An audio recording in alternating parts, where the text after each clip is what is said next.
tech with two great guests.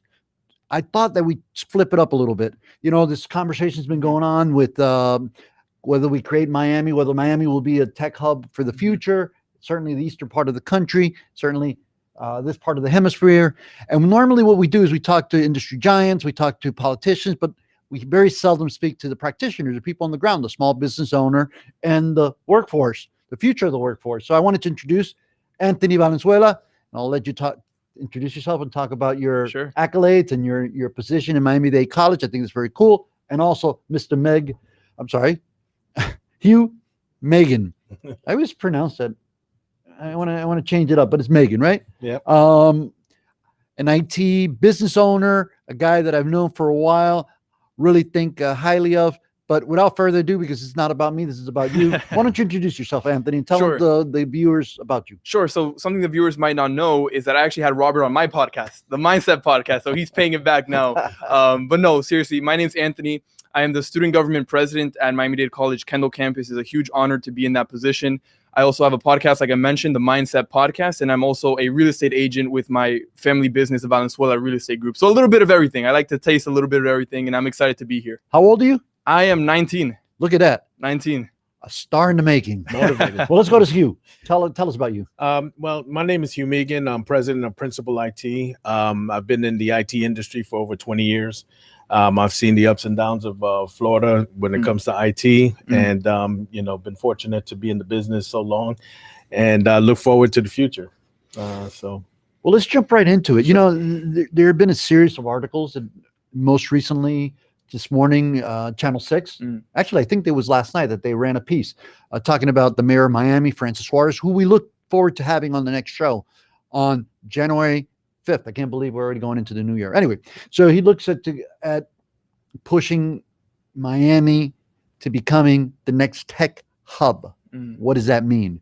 Hugh, tell us a little bit about your business and why you got into that business, and a little bit about the tech industry.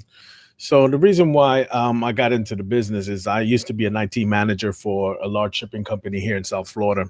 And when we invited vendors to work with us for various projects we had in the company, we noticed that there was a shortcoming as far as attending to the needs of the company, and it was more about the sale. So I decided after a while that it would be a good opportunity for me to jump into the arena and be a business owner and provide that type of service to our clients. I'm proud to say that the majority of our client base has been with us for a very long time, over 10, 20 years. Wow. Yeah. So we have quite a bit of our clients that have a very long-standing relationship with us, and that's how our business is designed. We designed a principle or method called the 3P method, which is plan, prepare, prevent, and we use that as far as designing our networks for our clients, the type of support they need, and future plans. We always use that 3P method because what it does is it gives us an opportunity to address the needs of the client as well as the technology currently, and then prepare the client to implement that technology and maintain it. So info and technology, what exactly is that? I'm sorry, IT. Information technology. So basically it's managing the data, managing the information for the company, managing the assets, and managing the people, actually.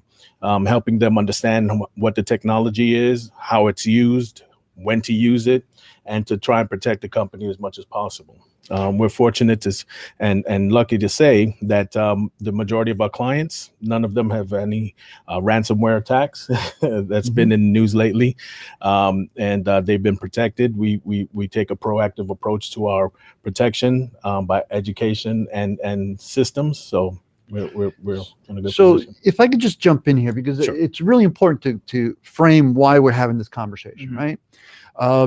Look, we're going through a horrible economic time for most, right?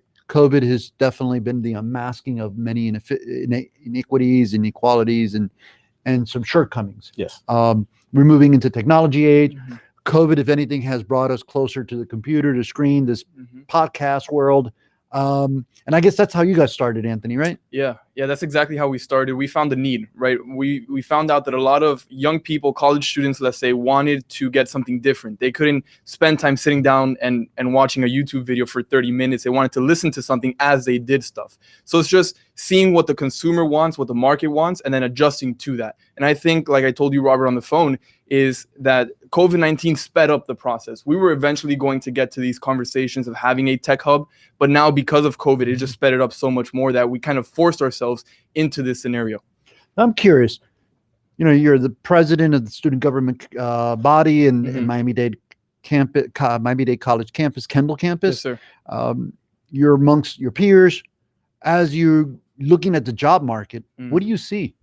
I see that a lot of students want to get into this tech industry. And I think this conversation that we're having is so unique and so important. We need to make Silicon Valley here in Miami, because that'll create more jobs for students. And I think that it goes hand in hand with enhancing the educational system that we have. We need to provide our charter schools, public schools, private schools with classes that start this conversation, that teach students about IT and things of that nature. So it's very important. I know a lot of my colleagues, students, friends are interested in this and want to go into the tech industry. Are you looking to stay in Miami or leave Miami once you graduate?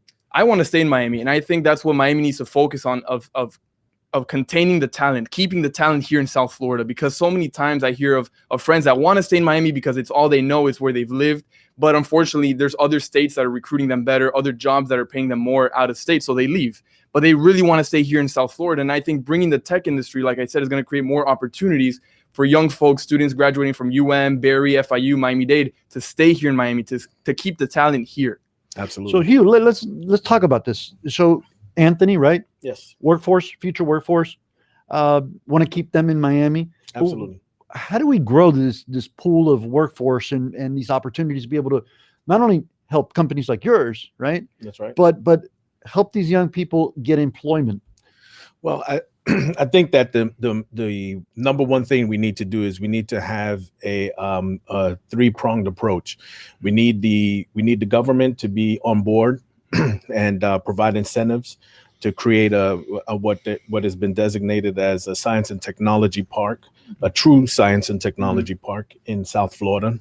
I think we need to have the venture capitalists, private equity funds, to invest in this type of a scenario.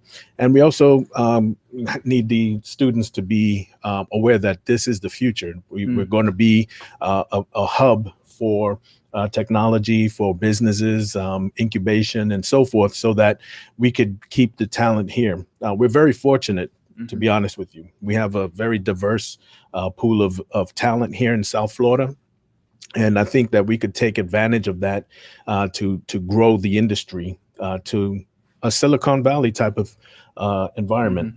The Silicon Valley idea, the science and technology park, is actually a very old concept from the 50s. And unfortunately, the Asian countries have taken hold of that information and have several technology parks throughout the Asia Pacific Rim. I think that South Florida having a NAP right here in downtown Miami. What is the NAP? Explain for those people that don't know that need a little more help. So the NAP is basically an access point to the internet. It's a direct access, a POP. So we didn't have that prior to then. The closest one here in Florida was in Atlanta. So that caused a lot of latency issues and high cost for internet. Once we had the NAP here, the POP here in Florida, in South Florida, we actually saw a reduction in the rates for internet access, high speed, latencies, pretty much non-existent. We have excellent resource when it comes to that. So I think we could leverage that technology that's already in our yard and grow a technology park here in South Florida, where we could not only recruit businesses and keep talent local. I think there's in just South Florida alone, there's, well over 28, 30 universities, technical institutes, and so forth that produce talent here in South Florida. But the majority of them go out of state because that's where the technology parks exist right now. So I think if we develop something down there, we could not only bring in these large companies, but we could also have a research and development partner up with the universities to, you Mhm. know, get on the cutting edge of Mhm. a lot of these medical situations that we have right now. There's a lot of, I deal with a lot of medical companies, and they're doing some phenomenal stuff. But, you know, a lot of their talent is elsewhere. Yeah. So they're looking at opportunities in other states Mhm. because they're investing in the technology. And I think we should do the same. So, Anthony, what does that mean to you? I mean, what would you like to see from the tech industry to attract young people like yourself into it? Yeah, so first I think we need to, which I think we have already, some tech industries already committed to coming to Miami, if I'm not mistaken. We already right? have some here. Yeah, we already have some here. And I think the more that come, the more comfortable students like myself that graduate will feel working for one of these companies. Like I said, people want to stay here in Miami. It's what they know, it's what they're comfortable with. So we don't want to lose that talent. There's a large amount of talent out here in Florida, but we need to keep it, because if we keep it, that'll make Florida better. That'll make South Florida better, and bring in people from the outside in now. Absolutely. So I've invited, as part of this conversation, right? This is a start, right? So we will have this conversation on a regular basis. We'll expand on it. Again, Mayor Francis Suarez has agreed to be here. As soon as he comes back from vacation, hopefully January 5th, we'll have other industry leaders, like some venture capitalists I've reached out to. Haven't received any response from them, but I know that they're monitoring. But what does this mean for the economy? Well, I mean, technology jobs are they pay higher. You know, they're not as transient. So if we really invest in having a technology park here in South Florida, we're going to talk about increasing salaries, and that means a larger middle class. That means, you know, politically, socially, there's a lot of benefit for technology to be involved. Not to mention that it's the future. Most of Salaries. What kind of salaries are we looking at with these IT or tech jobs? So tech jobs, you know, typically for an IT manager, you're looking around 60 to 80,000. You know, they're not middle of the road type of positions. For starters, young people getting into the industry, I mean, they could have hourly rates starting at $16-17 an hour. What would that do for you, Anthony? That would be fantastic. I mean, the conversations that I have with students in Miami-Dade College and other universities like FIU, UM, is that the problem is they take on these huge amount of student loans. Yeah, man. And then if they want to stay here in Miami, there's no job. Like, they can get a job, but it'll take them forever to get that student loan taken out. But I still owe my student loan, by the way. Yeah, it's a mess. But that was a very attractive number that you put out there. And I think people will take the risk to take that student loan because, hey, I can get a job now in a tech industry, in a tech company, and pay it off in 1, 2, 3 years. Absolutely. So it's a great opportunity. This is a win-win for young people. Absolutely. So one of the conversations that I had while I was in the legislature was with the aerospace industry, right? Mm-hmm. So I went to an organization called Space Florida, right? And they're the marketing arm for the state of Florida when it comes to space. And I met with industry leaders in the space industry, and they were dying for workforce development expansion in Florida. The entirety of the state, although they're centered mainly, you know, the operations are in Cape Canaveral, right? But they were Jones. I mean, they were Jones, and they were jumping at the opportunity of being able to collaborate with leaders across the state because their field is mainly dependent on advancing tech industry, and that's a broad term. Yeah. So apprenticeship programs, can you use apprenticeships? Absolutely. You know, that's one way we find talent is using apprenticeships. So, you know, we usually reach out to universities and to other organizations to find some talent for us, for our business. But, you know, I think that, you know, one of the problems we have in Florida with regards to technology is that, you know, we have just about everyone that's in the industry is IT. Everybody knows 20, 30 people that does IT and not necessarily are capable of handling or managing an IT asset.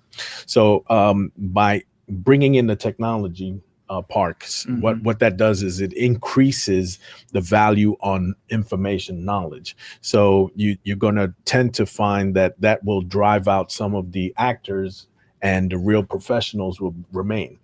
What that does for the talent pool is it weeds out the ones that will that's currently causing disruptions, right? You know, everybody if you want to be in the technology field, you should be trained. Mm-hmm. You know, so the apprenticeships works, Mhm. going to school works, and with the technology park, there's going to be opportunity for those people to get the training they need and then literally work in the industry. So Mm. it benefits our talent pool. It makes Mhm. it better when you have these technology parks involved.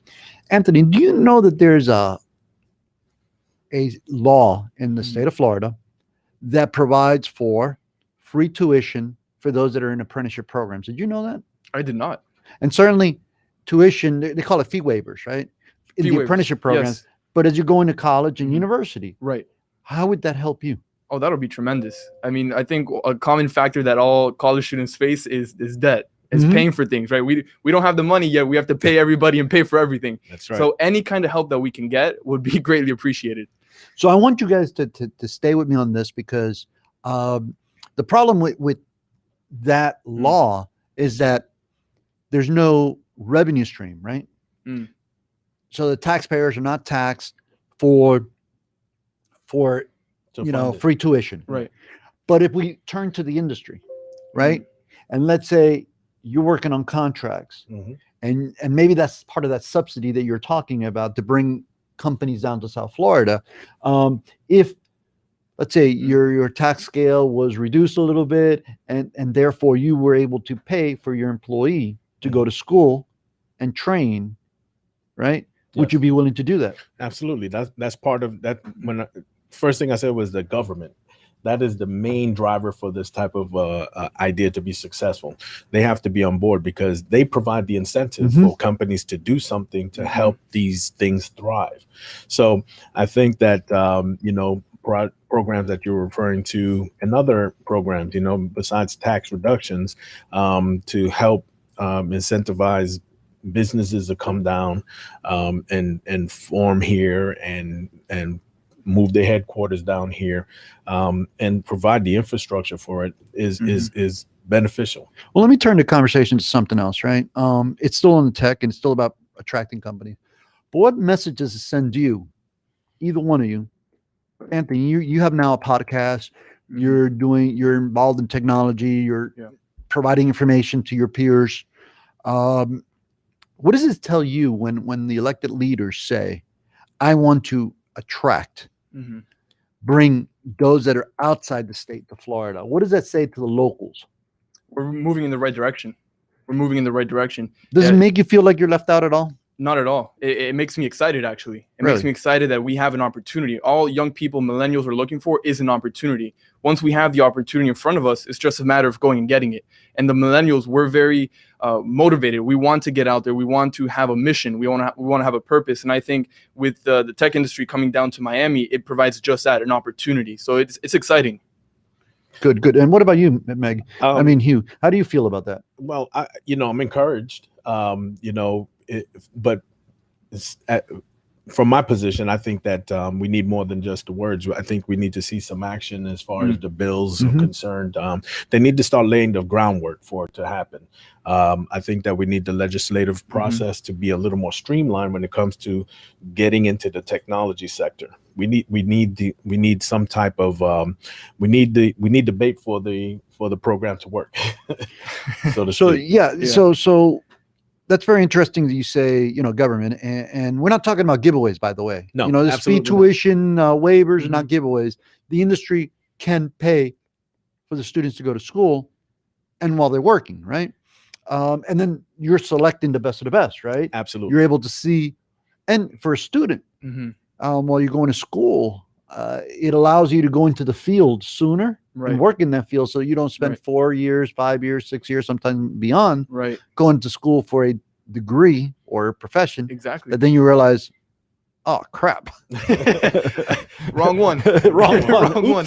But Robert, I've had conversations with some of my friends who are in the tech industry, and one major unattractive thing that has to do with government, that's why I'm posing the question to you, is maybe the non-compete clause that Florida has.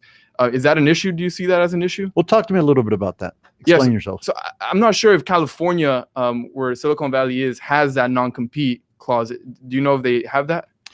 I don't. Are you talking about a specific industry or a specific, job? Because I know that companies are very proprietary, Right. and they would They have I've intellectual had property that they NDAs, protect. right? You Right, sign the NDA. right. You don't want your employee to, go to another company Right. That's right. and Right. share what the intelligence of what you've been working on. But Mhm.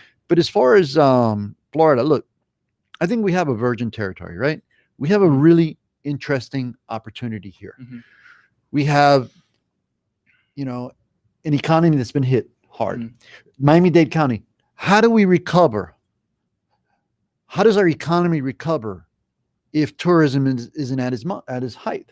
Our dependence on tourism has hurt us. Yes. So, what other industries can we segue to? I will tell you this. My little editorial comment here about to elected officials about bringing in other companies or other people, professionals from other states, is this: is a caution. Do not forget about those that are here, those that are part of our homegrown pool. Those are the ones that can also provide value, not just locally, regionally, Mhm.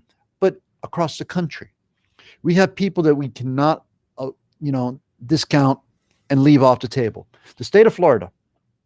The state of Florida has, in the last few months, they've encountered some problems with their IT, right? The deficiency in IT and in tech, right?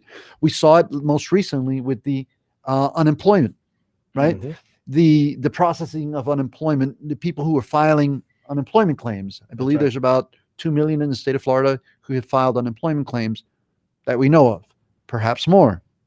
So what we know is that that breakdown was a lack of investing. Well, we know government, it's disingenuous to tax to taxpayers and put that entire burden on the taxpayers. But if we have partners and the companies, the business owners, the investors that want to play in this arena, then it's up to us to push our elected officials, you guys, right, to come up with the policies and the framework to make it happen. And what's happened is we have not had that. Am I right? It's true. It's true. So what do we need to do to make that happen?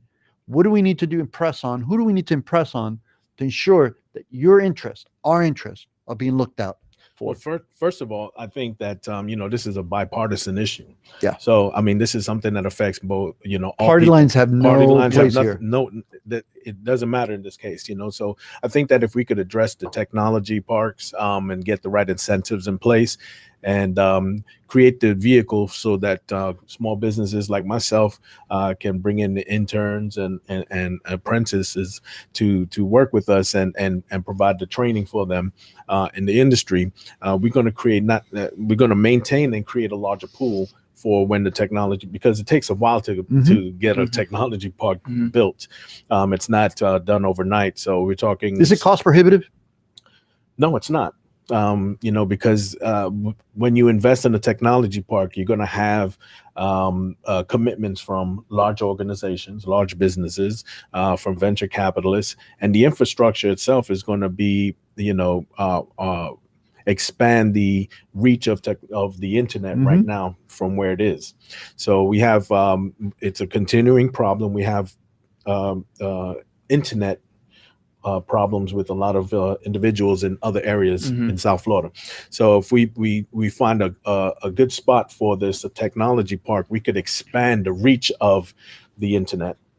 Absolutely. And create more opportunities, because this world is about the internet. Absolutely, yeah.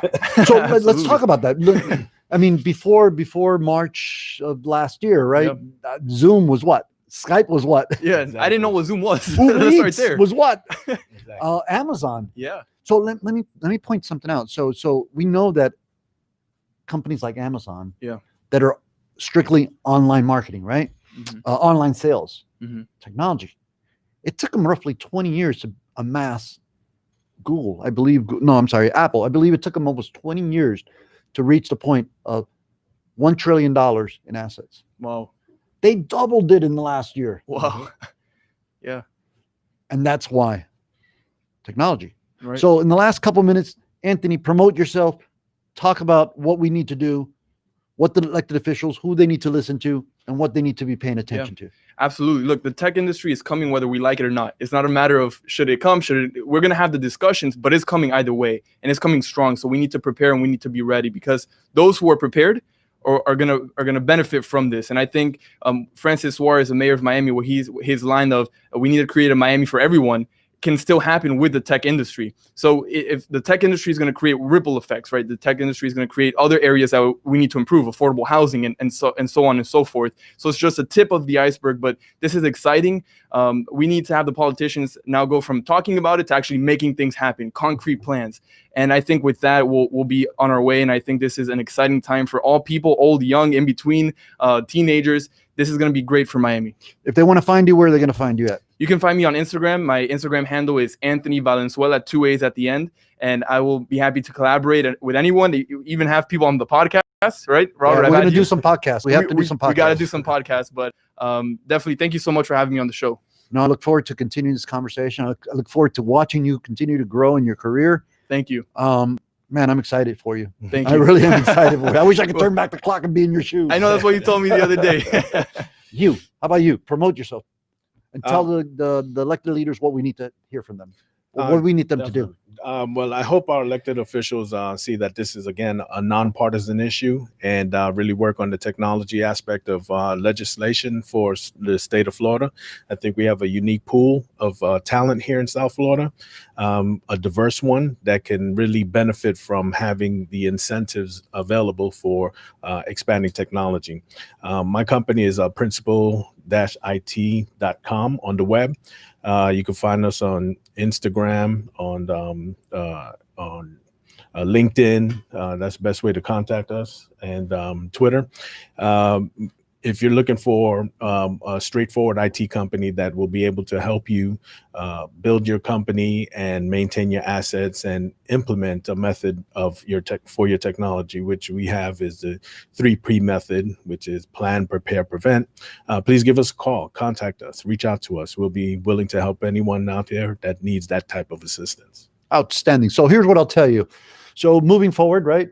We'd like our elected leaders, and Mayor Cava, you're part of this. Great conversation. Our new mayor, county mayor, we need to give her some props because I know she's been very adamant about pushing this idea forward and investing in our community in order to make sure that we make it happen. But in order for us not to miss the boat, we want technology industries to come out to Florida, South Florida specifically. We want aid for our local business owners and our workforce training. Absolutely. But we need to make sure that with the infrastructure is there. So a lot of companies are leaving the Silicon Valley, they're leaving for Texas, and we're competing with other parts of the country, let alone the world. We need to improve our transportation system. Yes. We need to make sure that our education system has the appropriate curriculum to train the future of our workforce. But we also need to make sure that affordable housing is there. The opportunities are there for people to be able to get into housing that is affordable to them, and then we can help them grow. This thing called workforce housing. So I look forward to having this conversation, continue this conversation. I hope you guys will join me in the future because this is a long type of conversation. We need to take this not just online, but offline. And those of you that have comments, please leave them. Contact us. We want to hear from you so that we can be prepared when we go and approach the leaders of our community, the policymakers. They are the ones that make this thing happen because they're the ones going to create the budget for it. That's right. And they're going to create the policies. Guys, I can't thank you enough. This is the last show of the year. Happy New Year to everyone. Happy New Year. Kwanzaa. I really wish everyone a great end of 2020. I hope 2020 comes to an end quick because 2021 has a better future ahead of us. I'm inspired by you guys. Thank you, Tommy, behind the scenes as always. Thank you, Tommy. Michael, Grant Miller. You guys are awesome. The community newspapers team. You guys are really, really making a hell of an impact here on social media. Thank you so much for this great opportunity. Most importantly, to all of you that are watching, thank you so much. We look forward to continuing to talk. Thank you. Bye.